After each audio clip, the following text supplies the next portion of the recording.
You are now tuned into the DFPN, the Dat Feelin' Podcast Network. The following introduction has been paid for by the Dat Feelin' Podcast Network. This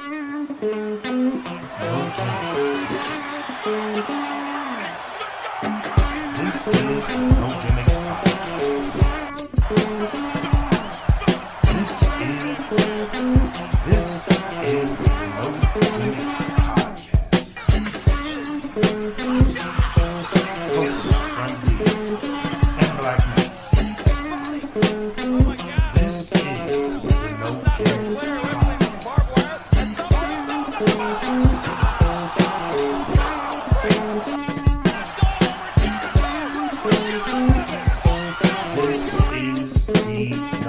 Gimmicks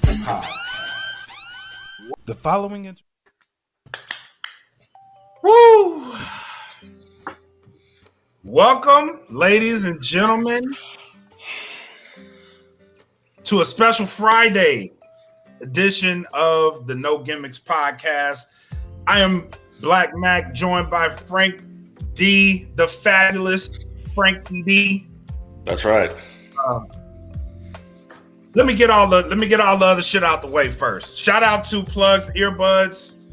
Shout out to Audio Swim. Shout out to Premier Element UAE. Thank you for sponsoring the podcast group. Subscribe to the Bandcamp, www.datfelon.bandcamp.com. Join the Patreon. This episode will be ad-free on the Patreon. And then we have the merch over at the Teespring.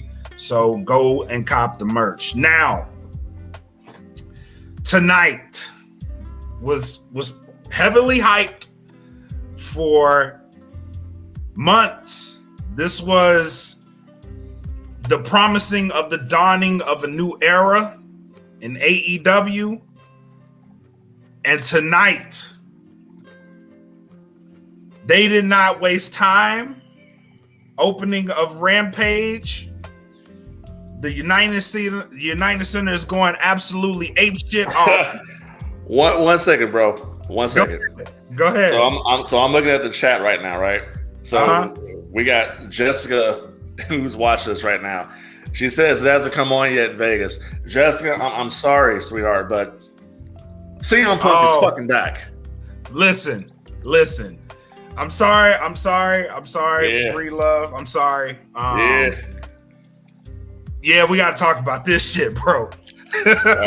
We got to talk about it.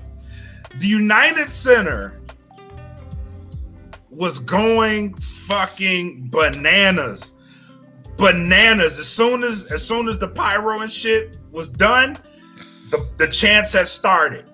And I don't know who made the call, but kudos to you, because you were like, we are not wasting time. Get them the fuck out there right now. That's the only way that this show could have started is with CM Punk. Okay, you had to start it off the way. And I'm telling you right now, as a person who's been watching wrestling and sports entertainment since 1989, bro, I have never marked out as big as I did tonight watching CM Punk come back. The fucking cult of personality hit on the. I'm like, oh my god, whoa, oh my god, dude, I got goosebumps now thinking about that shit. As soon as that shit hit, that place came absolutely unglued. It was, and I said this earlier before we went on the air, I have not felt that way about a debut since the Attitude Era. I have not felt that way about, and the crowd was just fucking unbelievable, bro. Like Chicago is fucking awesome. Chicago has the best fucking fans. Yes, they do. It's between Chicago, New York have the best fucking fans. Yes. Period. And just marking the fuck out. Okay. Bro, people in the stands fucking crying in the stands. Like, I was like, this is fucking amazing. This is amazing. And Just like I didn't even care that he took so long to get, because his whole intro played, and he wasn't even in the ring yet. No, he wasn't in the ring yet, and it's just like Mike is saying right now in the group how you're still turning up and watching the shit. Yes. I was just watching it before we started recording. I had to go back and watch it again because, like, man, it's like for certain people from certain organizations that have to toe the company line to come out and say that CM Punk was never as over as John Cena. What the fuck ever, bro. Go back to the summer of Punk in 2010, 11, and tell me he wasn't fucking over. Tell me CM Punk wasn't as over or more than John Cena was. That's bullshit. You are correct. You don't have a dude be gone for 7 fucking years and they're still chanting his name for still 7 years. Still chanting his name. You can't tell me that he was never over. Get out of here with that, man. He is over. And like tonight was like the culmination of it was a culmination of such a long period of time because you had the buildup of like CM Punk chants and like anytime they were in Chicago, CM Punk chants were heavy. Anytime WWE went to Chicago. So and then like once the rumors, like once AEW started, the rumors were they need to get CM Punk over there. So it was like a gradual fucking build up to this moment. And the fucking payoff, bro. Amazing. Let me put it like this. Let me put it like this. And as Mike is saying right now, best in the world just ain't a fucking cash race. No, it's not. This dude is the best in the fucking world at emotion. And that's what it was tonight. The fucking wrestling business, as Dusty Rhodes once said, is built on emotions. Yep. That's what it's built on, emotion. And that's what you had tonight. You had emotion. You had 15,000 people, and however many of us was watching at home, emotionally invested in Rampage, emotionally invested in AEW to fucking come out tonight and say, you know what? We're fucking all elite. And we're sick and tired of being spoon-fed bullshit. That the WWE monopoly has been spoon-feeding us since 2001 when WCW went out of business. It's a new day. It's a new time. And let's see if AEW can take it to the next level. And, I mean, Punk is not the only one, bro. We still got the debut coming up possibly of fucking Bryan Danielson. Bro, if they do this shit, it is a fucking wrap. It is a fucking wrap for dog. Because tonight solidified AEW. It did. And we were talking about this shit. Yeah. Like they need to deliver. And they absolutely knocked this shit out. I told you. I said earlier to you on Facebook in the messenger, a private message, I said if they don't deliver Punk, they're fucked. They're fucked. Because you would be the company that always comes out and says, we're gonna do this and we're gonna do that, and you don't deliver. Tonight, they delivered. Yep, absolutely. And the promo, like not even the entrance, the promo too. The promo when he cut it, and then like he took off the sweater, and he had the merch sites all broke. They all. I'm gonna get one. I'm gonna get one. I know you are. Yeah. So I know you are. I mean, the bottom line, man, is like it's a different passion because like I remember back in 2002 when that little NWA TNA company came about, you know what I mean? Yeah. And people would come over on Wednesday nights on the pay-per-view, and it's a different feel now. It's not the same feel as when somebody from WWE would show up in Impact or TNA. This is us. Listen, whether people want to admit it or not, and whether WWE wants to admit it or not, AEW is fucking competition. Oh, whether you want to admit it or not, they are your competition. They are competition. They're on a competition, and they're on. And quite frankly, the thing that I love the most about AEW is the fact that it's on the same fucking network that once whooped your ass before, and I'm talking about the old WCW. So that's the beauty part about it. Yeah, it's beautiful, man. It's beautiful. And the free ice cream bars. Yes, the free ice cream bars. That shit was amazing. Yeah, that was money, bro. That was nutty. He was like, we're gonna give everybody, just grab you one. They're all free. Right. Like That was awesome. Bro. And just think of the matches that you could possibly be seeing here in the future. You can have CM Punk versus Kenny Omega. You can do CM Punk versus Christian. You can do CM Punk versus a Matt Hardy. You can do CM Punk versus Andrade. You can do CM Punk versus Penta.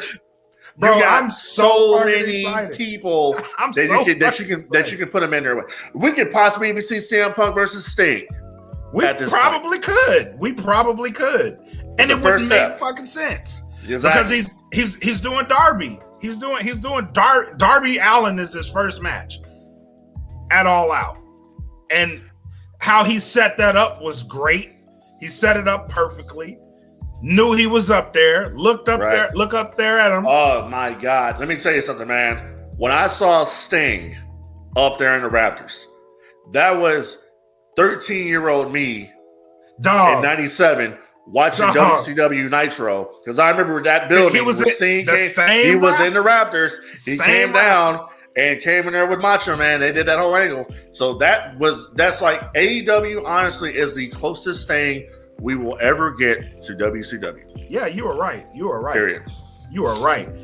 And I really, as a wrestling fan, and I'm speaking to all the wrestling fans out there, like, I know a lot of us had lost our passion. Tonight brought that shit right the fuck out of me. Let me tell you this. Out of me. So, as you know, a few weeks ago, I attended Dynamite in Austin, Texas. Right. And I said it was probably the best wrestling show I ever went to in my life. It was just everybody, the crowd was so energized. The crew there was having fun. The referee, Aubrey, all the referees were having fun in the ring with Justin Roberts. They kept the fans engaged. Tony Schiavone was out there having fun as well. It was a different atmosphere. I went to Raw this past Monday night at the AT&T Center, the go-home show for SummerSlam, and I was bored out of my fucking mind. And that's bad. Bored. I left the show. Usually I sit through the entire show. I stayed there through Dynamite, through Dark Elevation. I stayed there to the end of the night when Eddie Kingston did his farewell speech out there for us to go home and get home safe. Right. The other night the New Day came out there, I just got fucking left. God, I didn't even want. There was no energy for that show. That show is fucking horrible. And I'm not gonna come out here and say, I'll be a WWE hater. I'm not a WWE hater. I'm just sick and tired of them insulting our intelligence as fans. That show is crap. When you have the Peacock Network and WWE Network up there, and you have to basically go back and it's a bad thing for WWE because you have all that videotape up there, and you go back and see how it used to be. Right. How fun you used to be. Go back and see some of the Raws that used to happen in San Antonio, how fun they used to be. This shit the other night was crap, bro. It was horrible. Yeah. You are right. And that's the key thing. What you said is the key thing. If the crowd's not having fun and watching your video, because you did post a couple of them of you at Raw, watching the video, the crowd wasn't engaged. And it's not like that. It portrays itself on TV, right? If the crowd's not engaged, it looks like the crowd's not engaged. I don't get that feeling from an AEW show. I don't. No, the crowd is engaged damn near all night. Yeah, looking there at Mike's comment here, he says he took his daughter to the AEW in Denver right after Moxley won the championship, and his 6-year-old daughter was there with him, and she was in heaven and can't wait for AEW to come back. That's what I'm talking about. Right. That right there is the passion that the fans have for it. And exactly. It's like Brian Zane says, like what you like, it don't be a dick. You know what I mean? Yeah. So we already know, so Punk is going to be on AEW Dynamite this coming Wednesday. He has a match at All Out with Darby Allin. Correct. So I'm kind of interested to see what they're going to set up here, and where they're going to go from here. Now, being that Punk is now All Elite, what the fuck does this mean for the rest of the business? Well, to WWE, they don't care about it. But if you didn't care about it, WWE, then you would never have Roman Reigns go out there and say the bullshit that he said. Why would he come out? Why would you automatically come out the night before CM Punk is a debut for the competition? Would he even mention him? If this was back in the day, in WCW day, Vince would never even have acknowledged this shit. Vince never acknowledged Eric Bischoff. Vince never wanted to acknowledge WCW on TV. And when he did acknowledge WCW on TV, you know what he said? He says, they exist, and they exist solely because of the World Wrestling Federation. That's what he would say. Yep. So you trying to come out and have Roman Reigns, well, let's be honest about it here. I like Roman Reigns. I like his heel. Yeah, I like his heel work. He's been doing his shit. But bruh, it only happened when you became a heel. What about what about the push that was happening before then that you were pushed down our throats, for the past few years? Main event WrestleMania after WrestleMania, Triple H, Brock Lesnar, whoever, Undertaker trying to get you over. You weren't doing jack shit, bro. And to be honest about it, you still ain't proving nothing because now we're in a time now where the fans are back now. You were doing all this your best heel work was doing when you were in the Thunderdome. So let's see who's over. Let's see if you can maintain the momentum of being the head of the table and the tribal chief. Because I'm gonna be honest with you, I don't give a shit about John Cena versus Roman Reigns because I've already seen it. Right. To be quite honest with you, to be very honest with you, I watch SmackDown. Right? I like to look at SmackDown. I didn't even turn the shit on tonight. And Roman.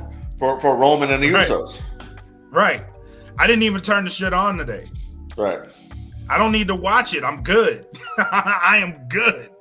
Jessica Breedlove says that she's gonna be at SummerSlam tomorrow. So she's gonna let us know how the energy is inside the building. Yeah, let us know. Let us know what it's I'm like. very curious about that because it being a dome set or a stadium setting, I'm very curious to see how the acoustics are gonna work in there. Right. I'm interested in that too. Give us a report. Let us know what it's like.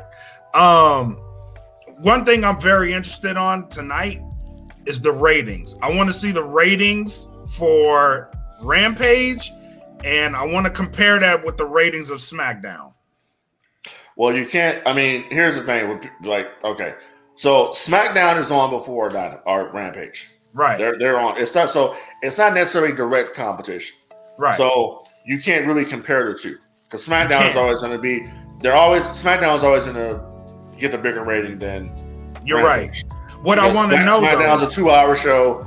Rampage is a 1-hour show. Right. So we can't compare the two. What I want to know, because I had this theory last week that the people that watch SmackDown kind of carried over into Rampage, right? So that was my theory. Like you had a good crowd that watched SmackDown and was like, okay, let me get this 3rd hour in with Rampage and see what it's talking about. Now I want to see with Punk debuting tonight, I want to see what that rating looks like, because maybe you do have that influx of WWE fans that know Punk, and they also carry themselves over to AEW. And I want to see if that is actually what's actually happening. Well, I'll tell you what, my friend. Don't be surprised if the number is not where we want it to be. Because you have some people out there that are WWE loyalists that refuse to watch AEW. Then you have some people out there that are haters of AEW, but they need to watch AEW. If they don't watch AEW, then they don't have a fucking podcast. True. So we'll see where this goes. I'm not looking for big ratings numbers right now. It's a building process. AEW is doing people shit on AEW's numbers, but people need to realize something. AEW has not been around that long.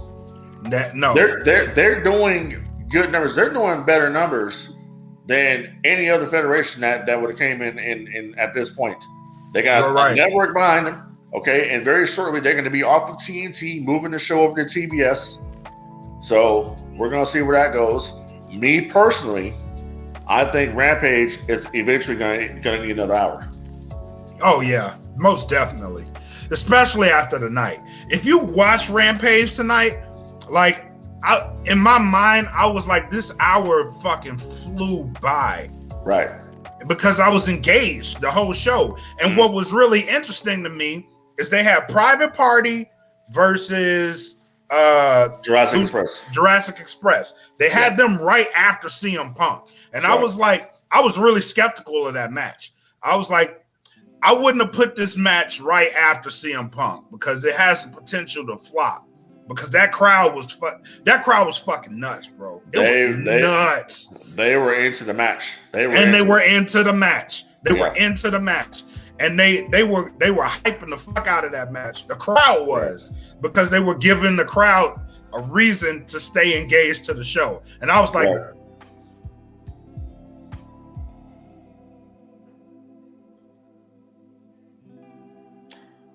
well, it looks like we might be having some technical difficulties with the Blak Makk. It happens. We're live right here on the No Gimmicks podcast.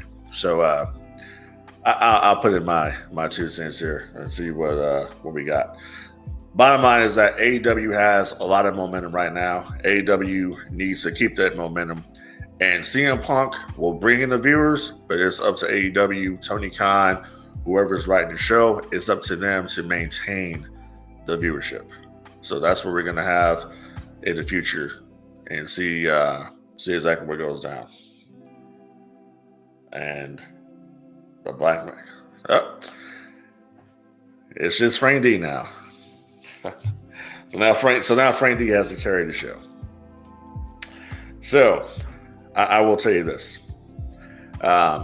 Me personally, when you come down to Rampage as a whole, there's some things on the show that I would have done. Number one, when you have a big superstar like CM Punk debuting for the show, I wouldn't have followed up necessarily with a Jade Cargill versus Kara Hogan match, especially when people really don't know them very much. I know them, but your mainstream fans probably don't know them, so that probably wasn't, a good idea to do that. So other than that, I thought Rampage was pretty good. Jon Moxley, yeah, I think a heel turn is in need for Jon Moxley. He needs something different, something new, as we await the return here of the Blak Makk back here on the No Gimmicks podcast. Let's see what we got going on here.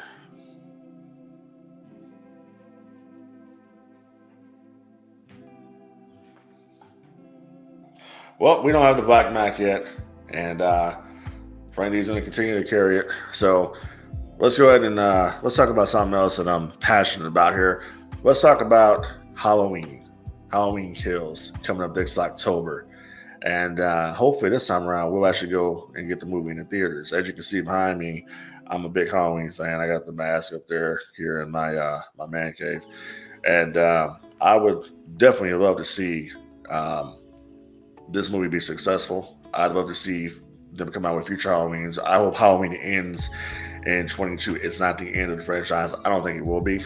I think that we're going to see more movies because more movies is profitable for Blumhouse and whoever's going to get the rights to the studio or rights to the movies after Blumhouse is up. I think that's where we're at with this.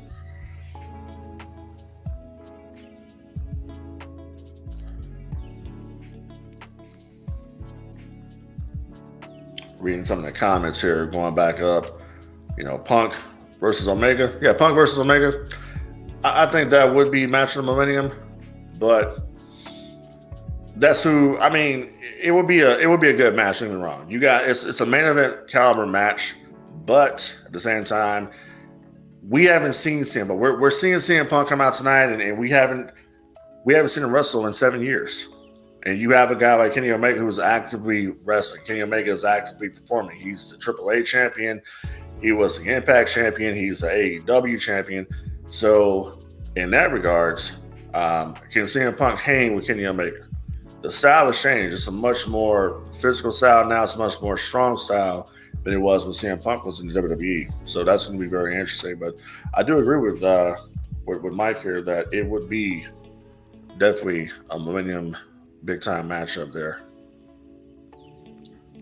See what's going on here with the Black Makk. This is what happens when you're doing stuff live.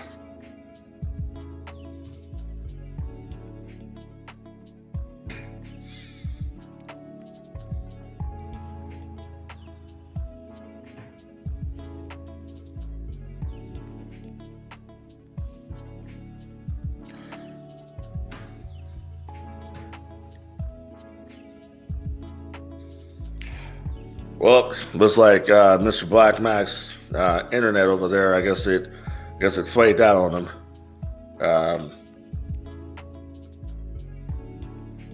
Yeah, he just says where internet went out. Yeah, I'm back. You're back, little jabroni. You're back. Yeah, Frank. I'm back. Yeah. The Frankster brother. I was trying to carry this thing here, and I was running out of shit to talk about. I started talking about Halloween Kills for a minute there because I'm a big Halloween fan. The Halloween mark. When does that come out? Comes out October 15th. Okay. So I was talking about that, and your internet went out. Be around. What happened? So what? I didn't hear you. Where's nothing? I said, what the fuck does that mean? We might. You never know. Okay. We'll see. Well, I'll tell you what. Why don't you go ahead and get this shit back on board here, Captain. So where was I? It's your ship. I'm just selling the motherfucker. So where was I? We were talking about ratings, right? We were talking about ratings, but then it's funny because when you went away from it, I brought up a good point. And the point that I brought up was talking about Kenny Omega versus CM Punk. And I brought up the fact that, it was great to see CM Punk come out here tonight and get the huge pop from the fans and all of that. But CM Punk hasn't wrestled in 7 fucking years. This is true. Since he's been gone, the style has changed a lot. It's gone from the style he worked in WWE to the more strong style of Kenny Omega, who bring that New Japan style to AEW. So that's why I was talking about, can Punk hang? Especially Punk is an older guy now. Can Punk hang with a Kenny Omega? I'm gonna go out on a limb and say yes. The reason I'm gonna say yes is because he did do a lot of MMA training. So his body is kind of conditioned to the rougher parts of what they bring to AEW. Right. Now, whether his cardio is still in wrestling shape, I don't know that. That remains to be seen. But I'm going to go out on a limb and say he's ready. He's ready. I think he could still go. Well, good. I'm glad to hear that. I hope that he actually will get a win, unlike in MMA. Yeah. Although that was overturned. So that is true. That's true. He got it. That is true. I'm just breaking balls. Nah, I think it takes a lot of balls to step in there, and that dude went in there without a lot of training. I agree. Man. He didn't have that seasoned training that most of those guys have. So I give him all this props in the world for going in there and dealing with that shit. Cause they real. I ain't doing that. So let me ask you this question real quick. So in saying that, when you look at AEW as a whole, as I brought up when you were gone, I said CM Punk will bring in the viewers. It's up to AEW to maintain them. And you're right. Do you think AEW can do that? I mean, because let's be honest here, we're all feeling good tonight. CM Punk came back. There's still a lot of bullshit on that show. You are right. You are right. Now, if they can weed that shit out, if they can weed it out and bring a good product, yes, they will keep them. But it's gonna take a little bit of work. You know what I mean? Because you have guys like you have a Miro on your show, you have John Moxley on your show, you have fucking not Blackheart, fucking Malachi Black on your show. Like you have names on your show now. Lance Archer. Yep, you have names on your show.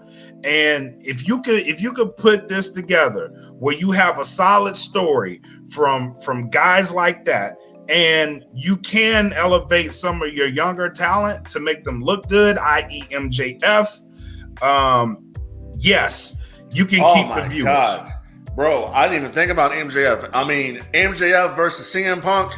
Did you imagine that banter on the mic going back and forth between MJF and CM Punk? My God. Fucking money. And this is why I'm so excited, because but don't forget that we got a lot of young cats in AEW too that can use that rub, and not just MJF. I'm talking about, you got Ricky Starks back there.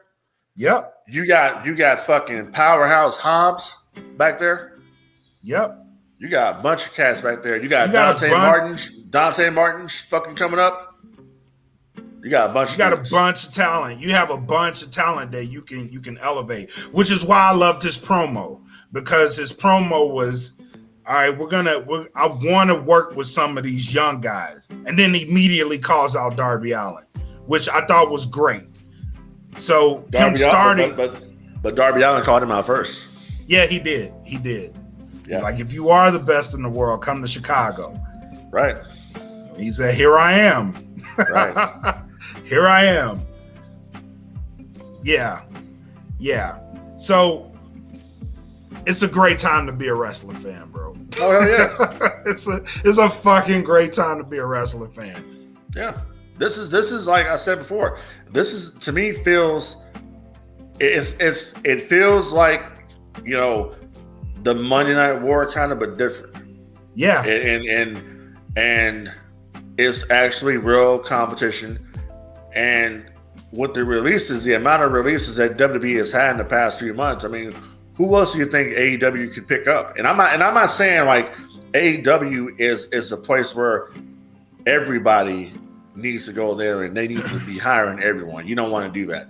But if there are people that can go to AEW that can help AEW, I think those people they should be looking into. And I mean, it's a no, you know, I mean, I don't even think about it. Bray Wyatt can help AEW. Bro, if fucking Bray Wyatt shows up in AEW, it's gonna be fucking bananas. You know what's funny? It's gonna be fucking bananas. You know what's funny though? Bray Wyatt's no compete clause with WWE comes to an end around Halloween. So let's say that AEW was to put on a Halloween kind of Havoc kind of show, a Halloween themed show somewhere, and a Bray Wyatt shows up on that. Because my thing is the guy came up with his character himself, and I'm pretty sure at this point we're all know that WWE probably owns the intellectual properties of the Fiend and Bray Wyatt, but he's smart enough to come up with something else himself. Look at Aleister Black. Malachi Black is working. Exactly. So, you know, you can work something with that, but I think that he would be a good addition to the roster in AEW. And I mean, it's money. Oh my God. Oh my God. Not to mention, and I'm going to throw this out here, the Bullet Club is slowly forming itself to invade AEW. Yeah, I saw that. I saw the GOD little face to face with the Good Brothers, and you're right. It's either going to be AEW or it's going to be Impact. It's going to be one of those two places. It's one or the other. It's one or the other. Yeah. And I also saw the AAA championship match between Andrade and Kenny Omega. Kenny Omega the other day. And Ric Flair. So now let me tell you, I have a newfound respect for the Nature Boy. And it's simply because, you know, Ric Flair didn't even get paid for that. He did that on his own. He did that as a favor to Andrade. He flew himself there on a private jet. Okay. And went out there with him. He did that for free. They didn't even pay him for that. He went out there and did that. Yeah. So I have a newfound respect for Ric Flair. And I think it's pretty safe to say we're going to see eventually Ric Flair in AEW. Oh, yeah. If he doesn't wrestle, I don't have a problem with it. I don't have an issue with it at all. He could be a manager. And he could do what he's doing. He could do what he did at AAA. Just go with Andrade. Yeah. And I think it'll work. But as far as the releases go, I would like to see a couple women in AEW. Yeah. A couple of them. Number one, I'm going to throw this out here. We got CM Punk tonight. Is there any chance we can get an AJ Lee in AEW? You know, I knew you were going to say that, and I think it's a possibility if it's the right, you know, if she's even focusing being in wrestling. Yeah, she can go there and she can do some damage. Yes, she could, because their women's division needs something, you know, and they got Thunder Rosa there. That's an improvement. They can bring in Serena Deeb as another improvement over there. Yep. They had Kiera Hogan tonight. Jade Cargill is another one that they had out there. And I talked about Jade and Kiera a little while when you were gone, and I said that I don't think that they should have been on the show tonight, and it's simply because they need a better look. Yeah, they need a better look. That's a dark match. That's an AEW dark match. They need something when you Rampage. You don't want Rampage to end up being WCW Thunder. Right. You don't want that. You know what I mean? So I think that you need to. That's where Tony's got to go in there and realize we need to who we can put on this show and the reasons why we need to be on this show, and not just stick somebody out there. Right. This needs for Chicago.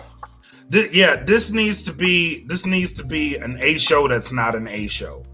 You know what I mean? It needs to be that, because the 2 weeks in a row now they've had hard hitting shows, right? Yeah. So if you're gonna focus on that, I would say make that. You know how they used to have like the Saturday night main events?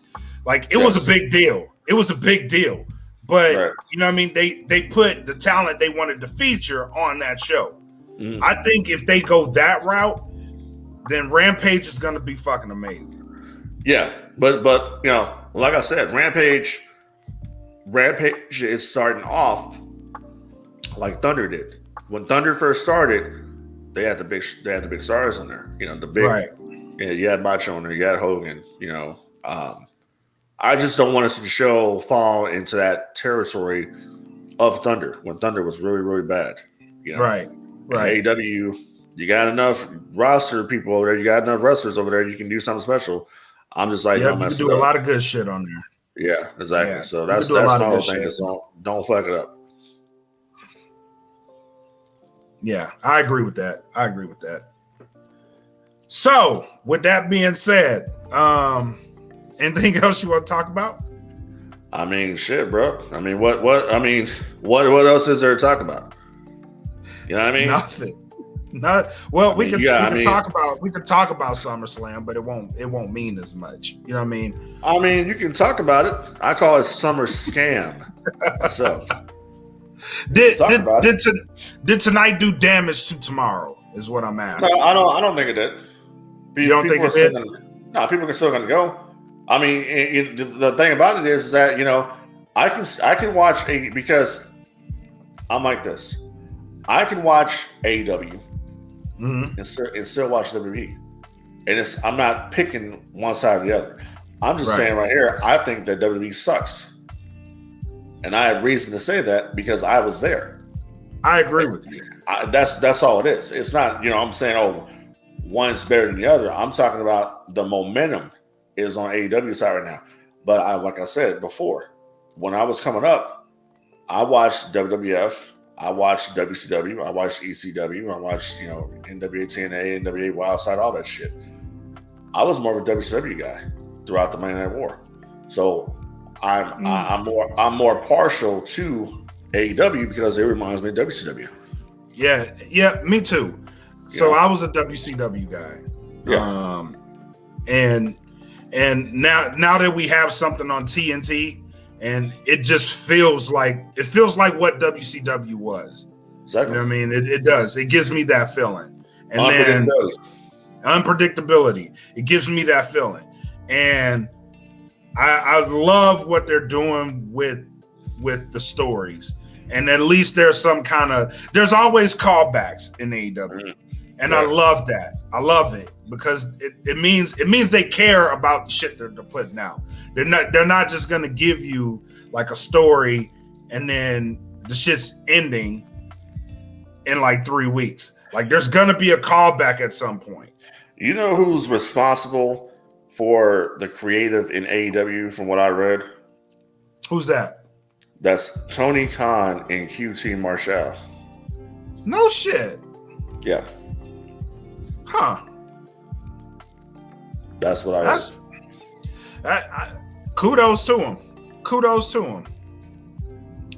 I would give him all the props in the world for that shit.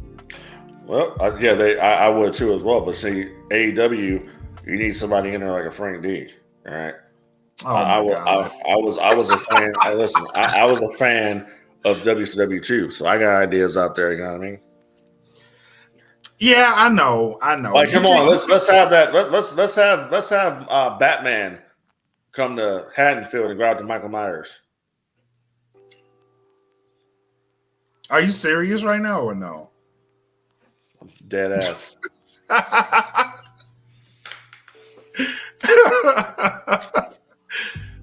Think about and you that. Do that. I know you do that shit too. I know you would. Think about that crossover. I know you would. You absolutely would.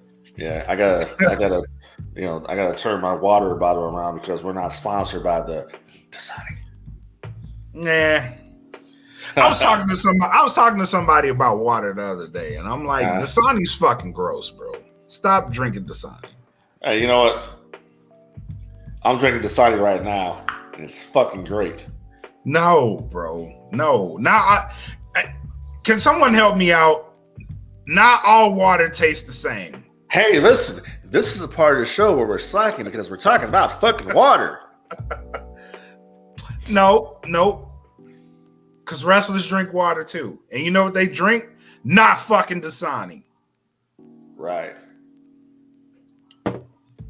Hey, so I got a question for you. What's up? So, did you watch the television show Sons of Anarchy? Yes. Okay. What was your opinion of the last episode, Papa's Goods? I wasn't really high on it. Why? Oh, I'm just, because I was reading earlier, I binge watched all of fucking season 6 and 7. And because I saw them, I've binge watched this shit over 100 times by now. But it got me thinking, right, about Abel, you know what I mean? And the son, exactly. Yeah. Abel and Thomas. Wouldn't it be fucking great if they were to come back with another show which followed Abel and Thomas? Well, I think they could do that, I think they could do that by setting up the show they got now, Mayans. The Mayans, yeah. See, I've never watched an episode of Mayans. I've seen clips recently of the Mayans. I was never going to watch Mayans. I refuse to sell out. I'm sorry. No, Mayans is good. It's a good show. Right. It's all right, but see, here's the problem with that. The problem with this situation is that they fired Kurt Sutter from the Mayans, so he's no longer. I did not know that. Yeah, they fired him. I think last year or the year before. Yeah, he's no longer involved in it. So he says that pretty much, they were going to do the first 9 show, which was the first 9 members of Sam Crow. Right. And he says more than likely it's not going to happen because, unfortunately, he doesn't own the IP to the Sons of Anarchy. Fox and Disney do. Well, yeah, that's kind of true. Yeah. So that's kind of true. So I was just looking back going, I'm like, I really miss, that real episodic TV, like, Sons of Anarchy. Yeah. Or, it's another show I was watching called Gotham. I Gotham was good. Yeah, I miss that show. and there's nothing to watch on TV now. You know, and I used to remember, I'm like, you know, bro, I used to watch Monday Night fucking Raw when Raw was good, and it was Monday night was like must see fucking TV. You just had to fucking watch Raw, and now the shit is garbage. There's no must see TV Monday night. Had me fucking watching Law and Order. I didn't even fucking like Law and Order. I just didn't want to fucking change the channel. And speaking of that shit, I ain't even fucking got done watching the Law and Order. What was the new one that came out? Law and Order. Stabler's back on it. Organized Crime. Oh yeah. Yeah, I have not done watching that one yet either. Yeah, I used to be all over Law and Order, and then they switched that shit to NCIS, and I used to watch all that shit because you know what, Raw's about to come on, and I need a reason to be at my grandma's house, so I'm watching Law and Order, and I'm watching Raw right after that. Bruh, that's what I'm talking about. You know, my grandma, God rest her soul, she was watching Stone Cold back in the day. All right. She was into the shit. She was watching Austin, and she was watching McMahon when Vince thought he was God. He had his own religion, McMahonism. She was watching all that shit. Okay? Mm-hmm. You tell me how many senior citizens of ours today are watching this shit. None. They probably tell you stop watching that shit now. Well, I tell you what, someone told me, it was a older woman, she's no longer with us. She told me that when she saw Zach Gowen's leg come off, she was done. She never watched it again. When they pulled his fucking leg off, she was finished. Oh yeah, Brock Lesnar. Yeah. just like right now, I'm gonna pull the leg off of this fucking podcast, and I say it's time for us to take it on home, baby. We're going to the pay window. Going to the pay window, baby. Yeah, sign to the pay window. As Dusty would say, big tits on the mothership. Yep, let's do it.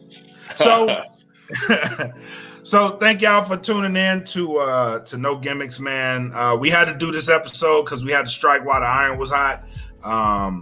Thank y'all for tuning in. We had a good crowd tonight too, so yeah, pretty decent crowd. So yeah, we need to, it's just a gradual thing. We're gonna grow. Hey, we're always open for business. You know what I mean? We're always open for business. We'll sell anything. Yeah. But thank y'all for tuning in. Come back next time here on the No Gimmicks podcast. See y'all later. Peace. Peace.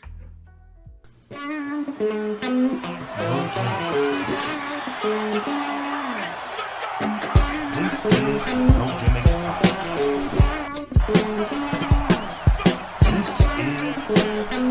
This is the No Gimmicks podcast. Hosted by Frank and Black Mess. This is the No Gimmicks